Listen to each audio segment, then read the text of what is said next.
எந்த பெண்ணுகளையும் எத்தனையோ நம்ம குடும்பத்தை தவிர இருந்தால் 2 இருந்தால் கூட மூடி வச்சுருப்பார்.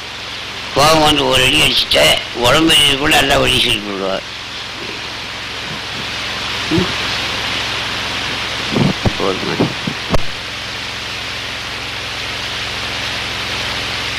ஒரு வருஷம் தவப்பம் பிறந்தாராம்.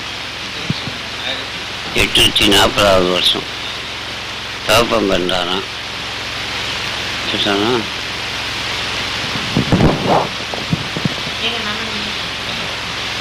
40வது வருஷம் பிறந்தாராம்.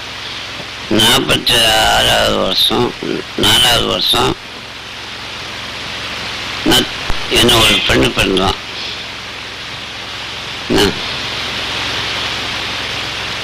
பெண்ணு பிறந்தோன்னா 6 பெண்ணு.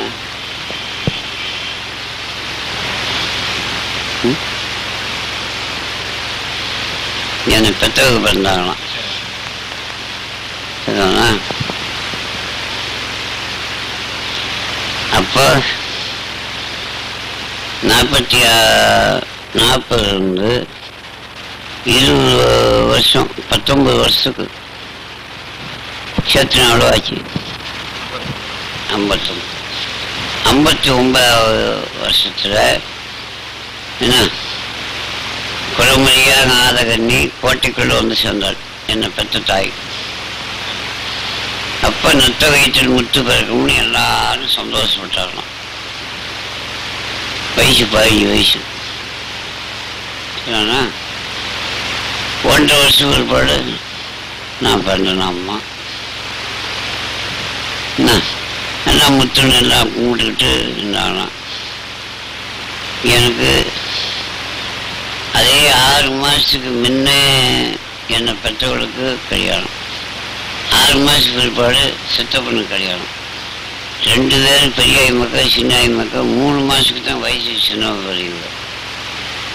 என்ன சித்தியும் அம்மாவும்.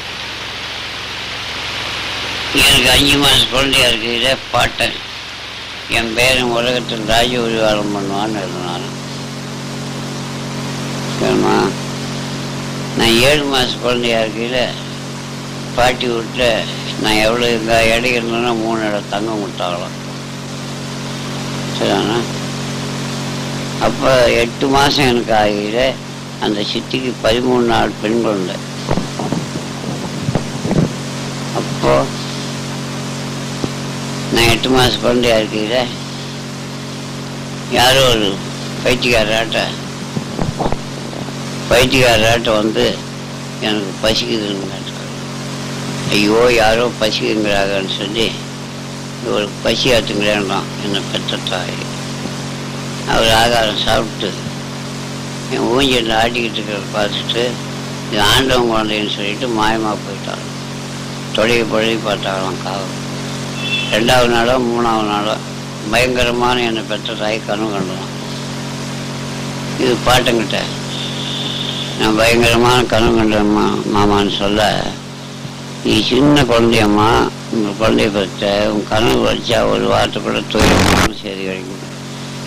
3வது நாளும் 2 பேரும் உட்காந்துக்கிட்டு நெய் சாதம் கஞ்சி ஒரே வாய் வச்சாகலாம், மொழிகிட்டு செத்தாகலாம்.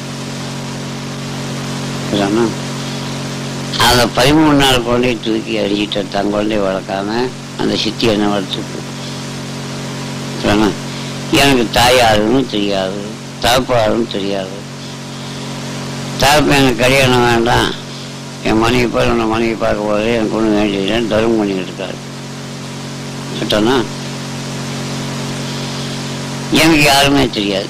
எனக்கு 3 வயசு ஆகியில் பாட்டன் தன் ஆய்வு நாள் நாடிகை நிமிஷம் யாருக்கும் தெரியாமல் எழுதி வச்சுட்டு தாய் வழியெல்லாம் கூப்பிடுனார்.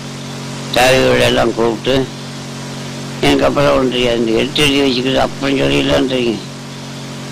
என்ன திடீர்னு விட்டீங்கன்னா எல்லாம் சாயங்காலம் போகலாம் அப்படின்னு காருக்கெல்லாம் எடுத்து உள்ள நிறுத்திட்டு எல்லாம் காலையில் போகலாம்னாலும் 10:30 மணிக்கு பால் குட்டாலாம் முதல்ல ஒரு வாட்டி குடித்தாராம், 2வது இன்னொரு கிளாஸ் குடின்னு குடித்தாராம். குடிச்சிட்டு பட்டாராம். 1.5 மணி நேரத்துக்குள்ளே போயிட்டாராம். பாட்டேன் நல்லா இருந்தவர் தான்.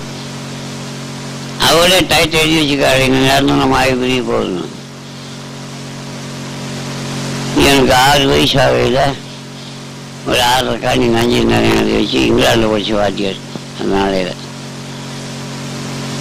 உட்கார வச்சு தூக்கி வண்டி வச்சு காலில் வச்சுக்கிட்டு மடியில் வச்சுக்கிட்டு வேலையில் பிடிச்சி எழுதி சொன்னார். அவன் நான் இப்போ என்னென்னமோ படிக்கிறேன். அப்போ அந்த இடத்து தான் முன்னேன். இப்படி வேலையில் பிடிச்சி எழுதி சொன்னார். முதல் மைக்கானால நான் சொல்லிட்டு நீ எழுதுறான்னா. அப்போ எனக்கு வயசு 6. தப்புப்பா அப்படின்னாரு. என்னையாவது தப்புன்னு சொல்லி வாத்தியார் கணத்தை அடிச்சிட்டேன். நீ ஏன்டா எனக்கு சொல்லிக் கொடுக்க போடான்ட்டு எந்த இதுவுமே ஏற்றுக்கல.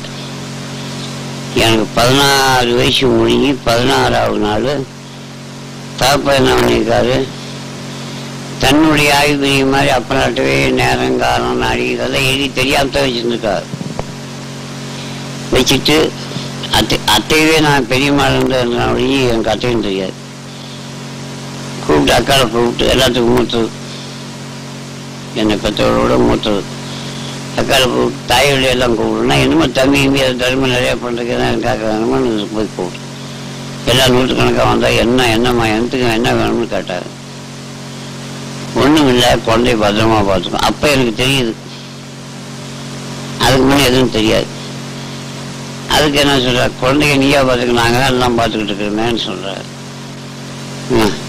ஏன் அந்த மாதிரி சொல்கிற அப்படின்னு மனசு கலக்கத்தோட கேட்டார்.